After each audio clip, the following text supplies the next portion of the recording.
இப்போல்லாம் சோஷியல் மீடியாவில் இதை வாங்குங்க அதை வாங்குங்க இதுதான் பெஸ்ட்டுன்னு எல்லாரும் ப்ரொமோட் பண்ணுறப்ப இரிட்டேட் ஆகிறோம் தானே.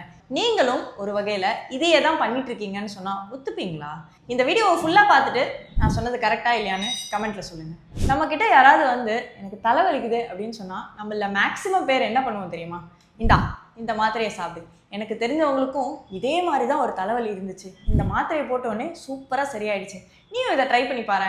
இந்த மாதிரி லைஃப்பில் ஒரு முறையாவது ஒருத்தருக்காவது நம்ம அட்வைஸ் பண்ணியிருப்போம் தானே. நீங்கள் யோசிச்சது கரெக்டு தான். அவருக்கும் தலைவலி, இவருக்கும் தலைவலி, நான் நல்லா தானே பண்ணியிருக்கேன் அப்படின்னு நினைக்கலாம். ஆனால் தலைவலி அப்படிங்கிறது ஒரு சிம்டம். அது நிறைய டிசீஸினுடைய ஒரு அறிகுறியாக இருக்கலாம். ஃபார் எக்ஸாம்பிள், ஒரு சின்ன டீஹைட்ரேஷன், ஐ ஸ்ட்ரெயின்லேருந்து சைனஸ், மைக்ரைன், பிபி வேரியேஷன், ஏன் பிரெயின் டியூமர் வரைக்கும் நிறைய பேர் ஃபீல் பண்ணுற one of the main symptom தலைவலி தான்.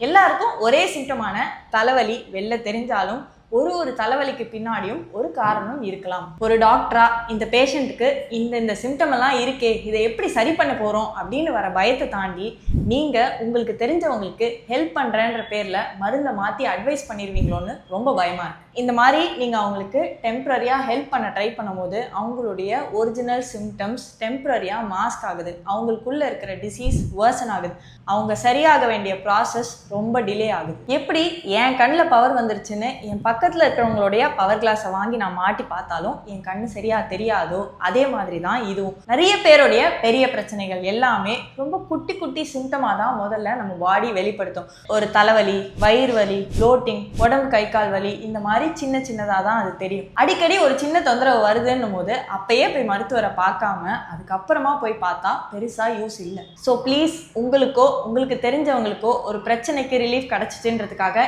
இன்னொருத்தருக்கு அதை ப்ரிஸ்கிரைப் பண்ணாதீங்க. எப்படி வாயும் வயிறும் வேறன்னு ஒரு பழமொழியில் சொன்னாங்களோ அதே தான் ட்ரீட்மெண்ட்டுக்கும் பொருந்தும். வேற தான். உங்கள் ஹெல்த்தில் ஏதாவது பிரச்சனைனா முதல்ல ரெஜிஸ்டர்ட் மெடிக்கல் டாக்டர்ஸை மட்டும் போய் பாருங்க.